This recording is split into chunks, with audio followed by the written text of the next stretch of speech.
Okay, so yung video po, it pretty sums up the informations about Molbog tribe.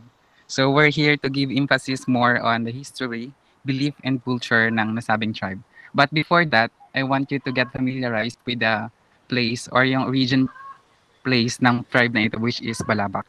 Balabac is actually in the southernmost tip of Palawan, 252 kilometers from Puerto Princesa. Mas malapit siya sa Malaysia, which is 50 kilometers lang. So, it is not a surprise na yung mga tao dito is nag-origin daw mostly sa northern part ng Borneo. Actually, Balabac, I think nag-boom or nakilala talaga siya when, if you can see in the photo, yung babae na may naka-pink, kuha yan ni George Tapa noong 2011 nung nag-join siya sa National Geographic Photo Contest and nanalo siya. First time niyang sumali and nanalo. So, sa Unok Island, Balabac siya na-take. And sabi niya, mas maganda daw ang Unok Island ng Balabac kaysa sa Boracay. Kaya since then, parang nag-boom na yung tourism ng Balabac and unti-unti na siya nade-develop. And Balabac is composed of, it's an island municipality and composed of 31 islands and islets.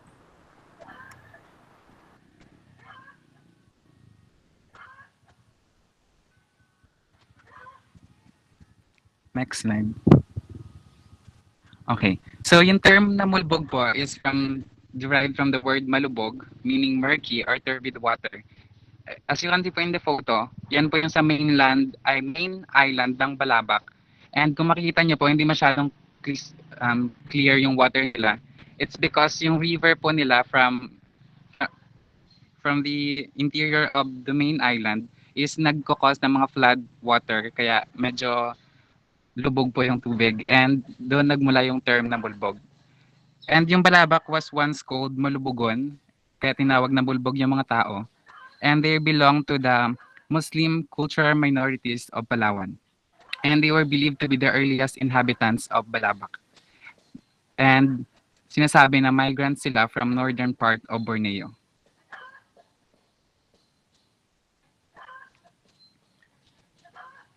Ang history po, it is believed that the island of Palawan used to be a trading hub between the Philippines and Brunei, where tausag merchants often pass through the area to refill the water and food supplies.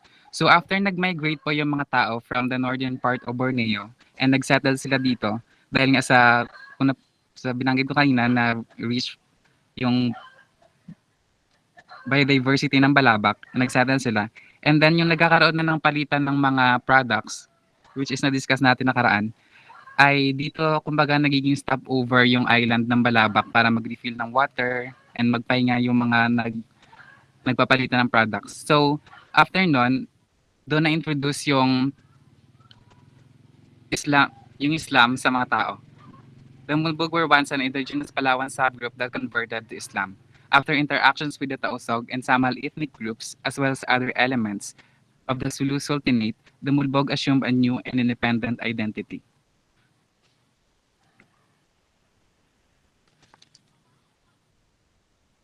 So in the olden times, once ruled po ng mga dato ang mga village nila dahil nga sa Sulu Sultanate and may mga religious leaders sila.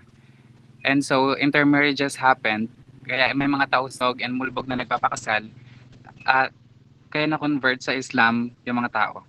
And yung offspring po nila ng mga intermarriages are known as kulibugan or half-breed. So today, ang mga Tausog and Jampumapun words are found in the Mulbog dialect. So as Islam practitioners, they follow the 5 pillars of Islam and perform basic Arab chanting regularly. So yung Mulbog po is, ano talaga sila, ang religion nila is Islam. So that's the history. So for the belief, si Ian Mamon po ang magdi-discuss. So good afternoon, sir. Good afternoon, everyone. So I'm going to discuss the belief of Molbog tribe. So the Molbog people dominates the municipalities of Balabac, and not just only Balabac, but also the municipality of Bataraza in southern Palawan. They are the only indigenous people in Palawan where the majority of its people are Muslims. That's why the religion is Islam. So the Molbog are known to have a strong with a natural belief in natural world, especially with the sacred pilandok or what we call the Philippine mouse deer. So it can only be found in the Balabac Island. So yung hindi po namin makita yung the original story of the pilandok na sinasabi ng mga Molbog tribe, but it tells about the uh, Pilandok trick a prince na i-give up yung bag of gold niya para para para ibigay sa Pilandok or yeah, para makuha niya yung bag of gold. And this prince is facing different challenges like facing a hive of angry bees and such. So different tales of Pilandok uh, uh, depicts that this is a clever guardian of the environment, using wisdom as an advantage against those who destroy forests, seas, and wildlife. So we were not just focusing on that tales of Molbog tribe about the Pilandok. The other beliefs uh, focusing on mostly on the Molbog woman or the pregnant Molbog woman. Next slide, please. So in general, so we focusing on the uh, Molbog women, pregnant Molbog women. So in pregnancy in general, Molbog women are unconcerned about keeping track of their menstrual cycle. So if their monthly menstruation ends and their belly begins to swell, they may readily tell if they are pregnant. Yun po yung sinasabi ng uh, beliefs ng mga Molbog tribe. They have lost appetite, nausea and vomiting, physical weaknesses, and virtually usually tiredness when they are pregnant. So because of the health center is 21 kilometers from their town, the Molbog mother find it difficult to access the services provided by the healthcare provider due to the distance and insufficient transportation. So it is hard for them to get proper and enough healthcare assistance because of the location of their place and the place where they live. So mostly they have only motorcycles or motorbike, which has costly them a large sums of money. Like a one-way ride, it's cost them about 30 pesos each. So they prefer to seek the services of the panday, or what we call for them the traditional birth attendant, throughout their pregnancy. So including before, during, and after delivery. So pregnant ladies follow the panday's advice to ensure that their an infant is delivered safely. So they believe in the what we call their panday to everything that this panday said we should be followed. So the Molbog believes that the evil spirits such as the Busaw, who kills infants, the Wakwak, who suck the baby blood while still inside the mother's womb. So they believe in different uh, uh, uh, malevolent spirit or creatures. So the kikik also, they are afraid of these small flying creatures. The balbal, a monkey-like creatures with the ability to change its appearance. And the encanto, who lives in the same baliti tree as the busaw. So they believe that this spirit can harm both pregnant women and their unborn children. So pregnant women are also not permitted to wait or at night or dawn. They should not go for a walk during the rainy season or when a rainbow is visible. So they believe in that um, aspect as well. So as the infant will melt and died on their womb. So intercourse between husband and wife is forbidden too during pregnancy, since it's believed that it will kill the unborn child. So in terms of dietary system during pregnancy and nursing, several eating beliefs and behaviors are regarded extremely significant. The meals consumed by pregnant women or the Molbog pregnant women are thought to influence the ease or the difficulty of the delivery. So other have an impact on the mother's milk quality. The tribal healer is frequently contacted about the mother diet and the complementary food she recommend for the child. So pregnant women should avoid certain meals. They feel that eating the entrails of animals is harmful to the health of the children. Shrimp, eel, and twin bananas fruit should not be eaten because they may cause delivery delays. They should avoid eating also cassava because it may result in a little kid with a large tummy. So eating barangkas, or what we call something like a crab, is also forbidden, since it is said that this creature will eat the fetus in the womb. They should not consume a hen with the whole eggs inside, since the baby will not be born. So the Molbog tribe believe in this um, uh, processes of dietary system. So for the optimal production of the breast milk for their newborns, so they are advised lang po na to eat fresh fruit and nutritious food. So during birthing naman po, the midwife bind birth charms, plant, stone, and other items given to her by the spirit guardian around the waist of the mother during labor.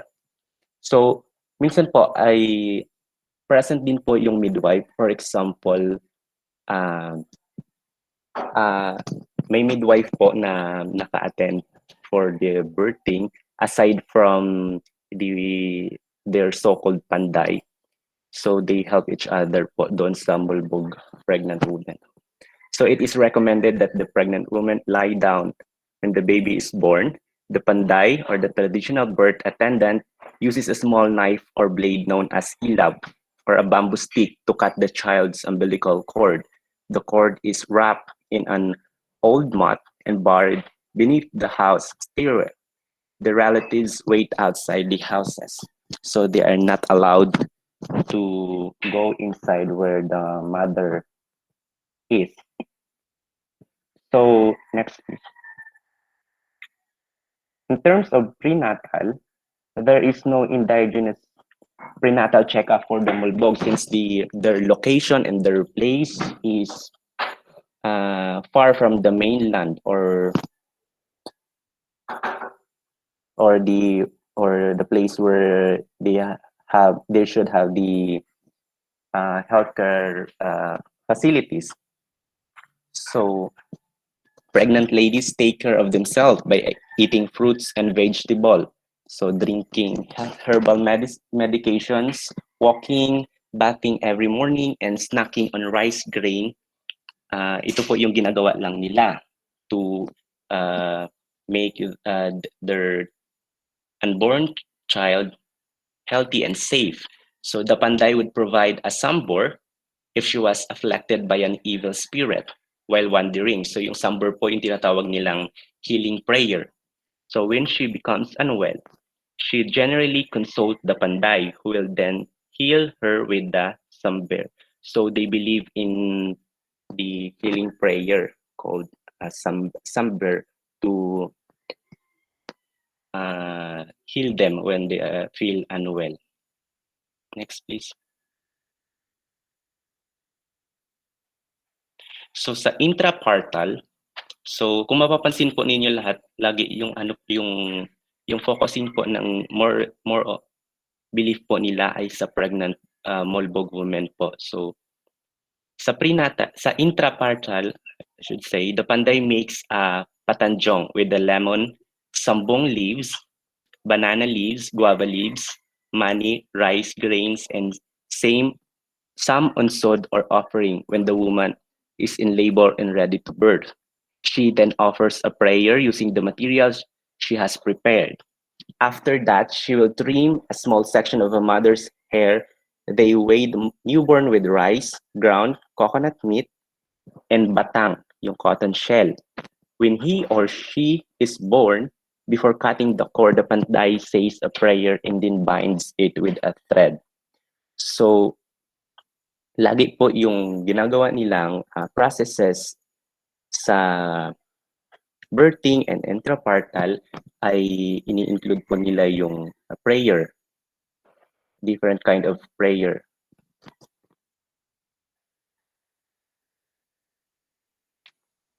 Sa postpartal, the mother is advised to take a gogo bath for 10 to 44 days after giving birth to rebuild her strength.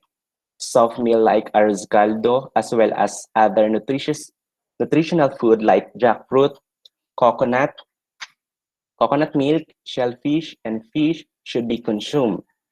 If she has a bleeding, the panday will heal her with the healing prayer. Again, the healing prayer, the samber, and prescribed steamed guava sambong and limbangon, riverside leaves, as a treatment. So the mother will next sit on a pail filled with steaming leaves provided by the panday. For 1 week after giving birth, moms are not permitted to move heavy objects. So this is normal for every uh, women na kapapanganak lang po. So moms are not permitted to move heavy object, wash clothes, or wash their hands in cold water. They are only supposed to do minimal housework while bathing the newborn. The panday also performs some work. So normally, first three to 4 weeks of the newborn child, the panday or the attend their attending delivery ano is present in the household of the Molbog women. So they always provide prayer everything they do to the newly born born child. Next, please.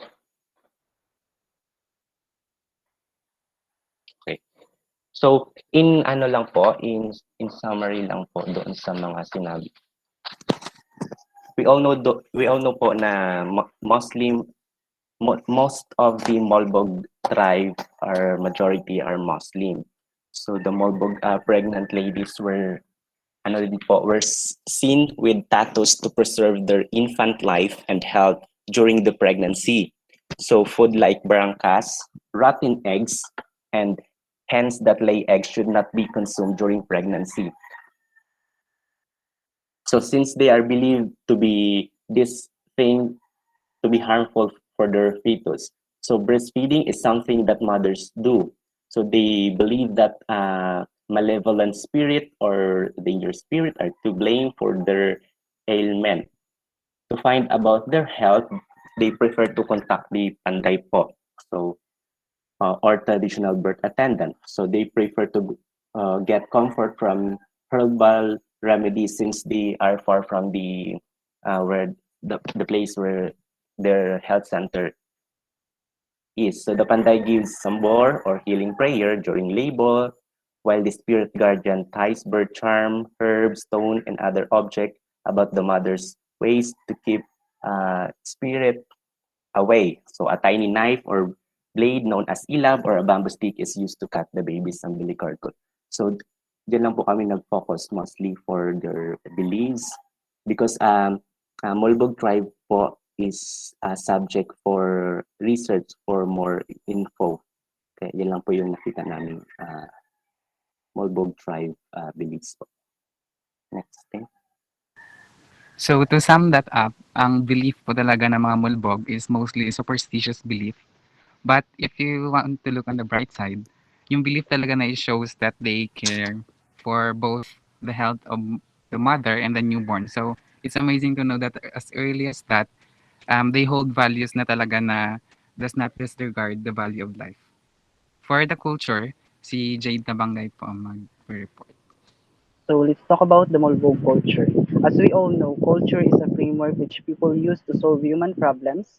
In the sense, culture is universal. It is also diverse. It refers to the specific pattern of behavior which is distinguishes any society from others. So we sum up some components of their culture like their language, their tradition and customs, their food, their religion, as well as their healthcare system. So first, let's talk about their language. Sumalbog is an Austronesian language spoken in the Philippines and Sabah, Malaysia. Majority of the speakers are concentrated at the southernmost tip of the Philippines province of Palawan, specifically the municipalities of Darasa. So yung language nila have a bit similarities with Sama, Tausug, and Palawan. So this is I observed in the first video we played, which is the Biyahe ni Dro. Some of their words is a bit similar with Cuyuno and also their pronunciation of Tagalog words. So there are similarities with other groups of tribes also. Next slide. Okay. So with the tradition and customs. So a practice of the tribe is slowly disappearing along with the advancement of technology. One of the most Molbog tradition is the dance ritual for offering, healing, and prayer, which is performed during weddings and Thanksgiving celebration of these three gods. It includes the tarot. So tarot is a dance rituals for offering and healing. It's usually done to enactment of the planting activities in slash and burn farm, which is also commonly known as the kaingin. It includes also their other forms of livelihood and survivals in the mountain. So yung rituals na to, mostly ginagawa nila to also ward off insects, also to increase their and also for them to have more and also for them to increase their oh my God. So we have the pang-alay. It is also the form of rituals usually executed during weddings and Thanksgiving, where they provided offering of their deities and other supernatural beings. Alay, which is a bit similar with tarot also, na ginagawa nila for them to to pay some respect to their deities. Also, they also have the public, the bamboo public that is made from the pulp of the bamboo grass, which is spun and dyed for the weaving into cloth. Today, this is practice keep alive by presenting it to the tourists visiting the island. So ito yung mga problems na that they are facing of, yung they are more on more on more advanced. So mayroon ng tela kaya yung bamboo public hindi na siya masyadong nagagamit. So for them to keep them alive is mayroon through tourism they are also presenting their culture to other people. So their culture will keep alive. Next. So their food. The traditional Molbog delicacy includes ja and piniram. This can be eaten at any time of the day. These two treats are common in Sulu, Tawi-Tawi, Borneo, and Malaysia. So piniram is made from rice flour, coconut milk, or regular milk, and some sugar. This sweet pancake-like snack is a staple during Molbog festivities. So this food also is featured in that video earlier of the Biyahe ni Bro. So their religion. So folk Islam is the primary religion practiced by the Molbog. It is a syncretistic belief system that blends tradition elements of Islam with superstitious practices such as warding off spirits with incantation and magic amulets and reciting verses of Quran to bring about miraculous healing. So like other Muslim group, Islam for them is a way of life, exercise of their Religion is characterized with seal, observance of the five pillars of Islam and basic Arabic chanting are heard daily in every Molbog community. The religious leaders are the one directing the religious life of the community along with the Islamic practice as animistic sacrifices. Yun nga, since Islam sila, so they're more on focus on paying respect for their deities. So they also have the kulibugan, or the half-breed. It is the term used to refer to an offspring who is result of intermarriages between Tausug and the Molbog people. So this happened when Tausug trade starts traveling between Brunei, Palawan, and Sulu for replenishment of their food, water supplies. It is through this that the Molbog have constant contact with the Tausug. Intermediate marriage Tausug and Molbog people is allowed, and offspring of their marriage are also as known as kulibugan or half-bred. It is also through this process of the Molbog are Islamized very rapidly. Next.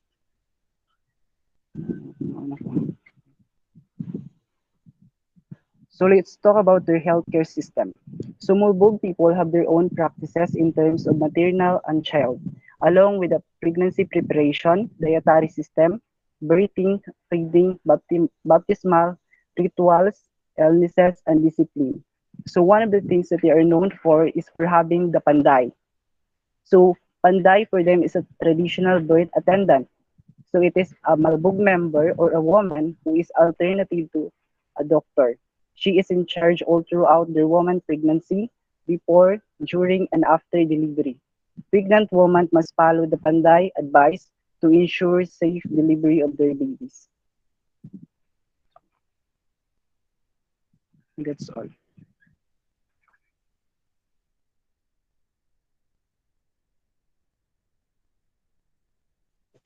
So, for the livelihood naman po ng mga Molbog, it includes fishing, subsistence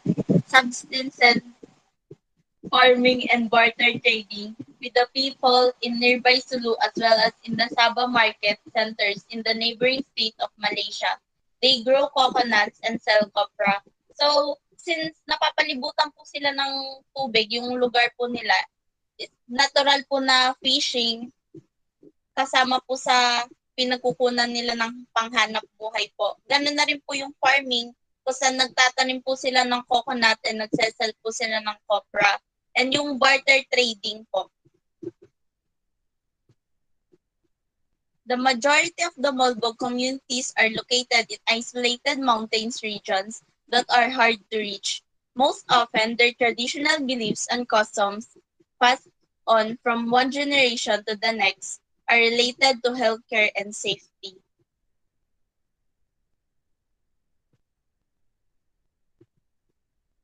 So, sa problems naman po is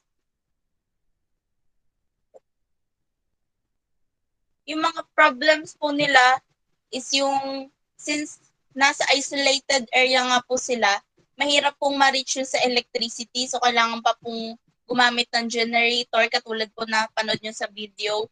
Or yung mga bago po ngayon na solar system, solar panels po.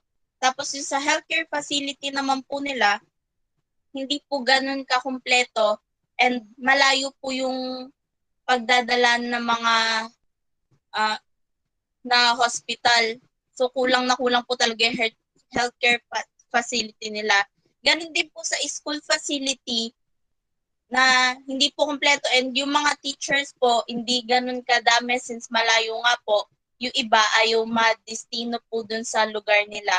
As well as yung transportation, yung modes of transportation po nila is mostly yung mga animals lang po na alaga nila. Since yun nga po, isolated area yung lugar nila and malamang yung mga daan po doon is hindi pa ganun ka-develop. Kaya po yung transportation is may hirapan din po. Also, the awareness to proper sanitation practices.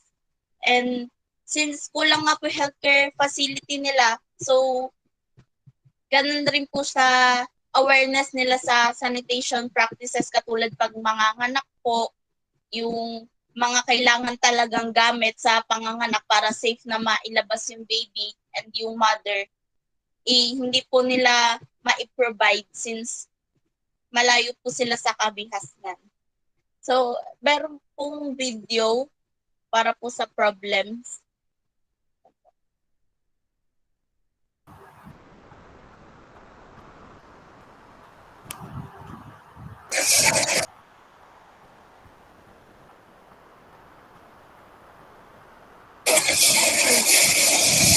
Malapit.